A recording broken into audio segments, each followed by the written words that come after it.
What's up, beginner trading family? Okay, so if you watched the stream this morning, you know I was $16 beautiful away from pulling this account into the green. I worked really hard yesterday, made about $150 in gross profits, but after commissions, it wasn't quite enough to pull this account into the green.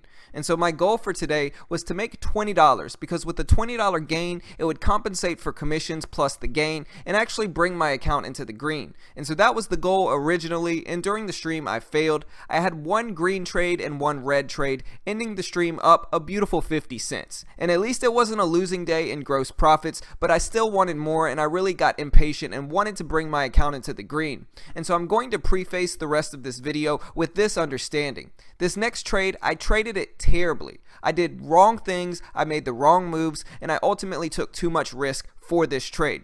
And so anyways, with that out of the way, I was trading Macy's today. And honestly, if you look at Macy's and then look at the stock that I traded well yesterday, ST&E, you'll notice that they look very, very similar. And something I've been doing lately is attacking the range in between the VWAP and the low of the day. And if you look at Macy's, that's kind of what you can see here. And so I jumped in short using the previous closing price as my risk. I think it was right around 22 or 21.85 or so, 21.82, 21.85. And so eventually Macy's squeezed up in a pretty big way, and while I should have exited the trade at around 21.82 or 21.83, it squeezed all the way up to the whole dollar of 22.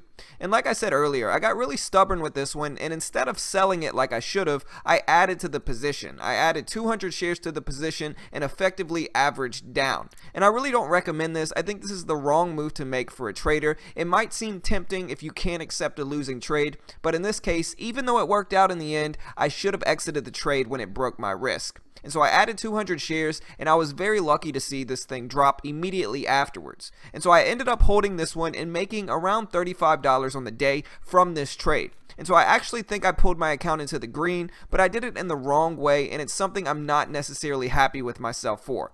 Also, just like the last one, I'll let this one run continuously so you know I'm not chopping anything out of it. And just to show you, here's my trade manager as well as my trade log, so you can see all the trades I got into today.